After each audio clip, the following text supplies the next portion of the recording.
definit pictura. Este titlul expoziției semnate de Alexandru Caxo. La doar 12 ani, tânărul pictor este la prima sa expoziție personală.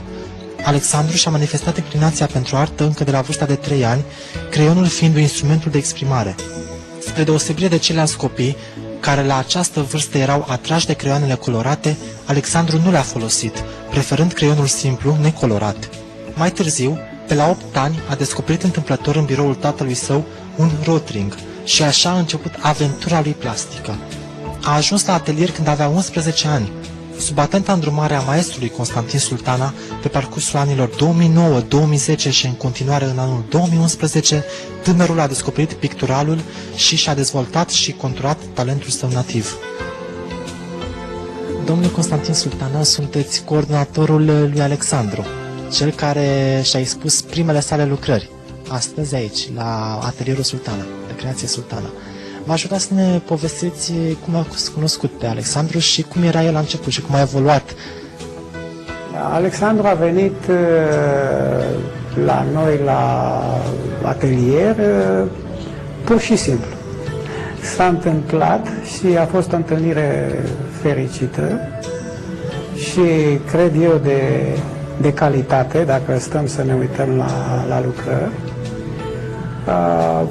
Alexandru, în primul rând, și-a dorit acest lucru și noi, atelierul Sultana, am putut să-i oferim ceva ce lui probabil nu era îndeajuns.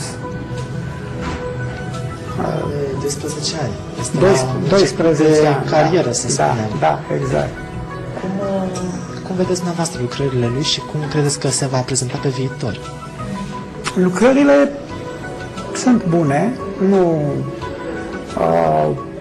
vreau să le trec printr-un filtru prea pretențios.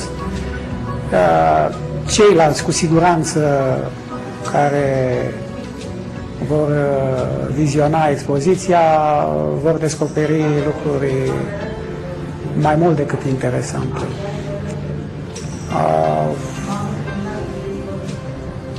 Dacă e să ne referim la ceea ce a descoperit el aici la atelier, este în primul rând culoare.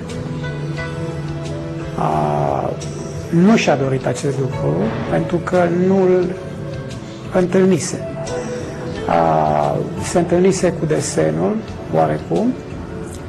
Bineînțeles, este de lucru și în partea de desen și în partea de culoare, dar oricum la 12 ani, ceea ce putem observa aici este de reținut.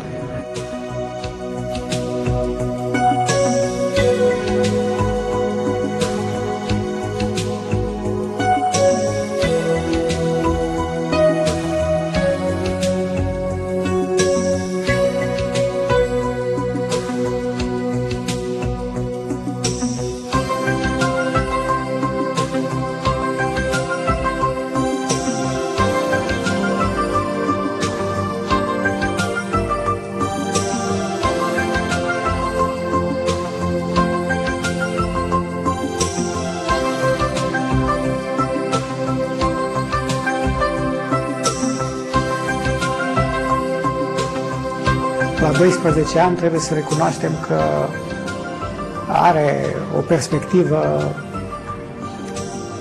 bună. Bineînțeles că după această expoziție va descoperi un alt apetit și sper să se poată etala într-o formă mult mai personală, cu siguranță, și odată cu acumulări de tehnici, de elemente care vor veni în compunerea lucrărilor viitoare.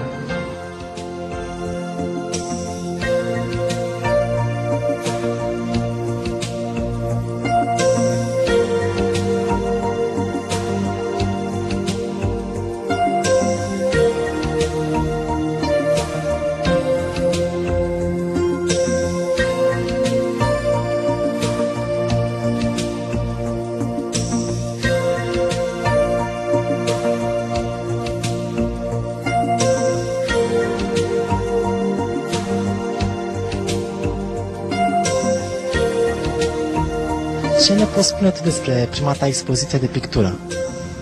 Ce tablouri? În cât timp ai creat aceste tablouri? De obicei făceam unul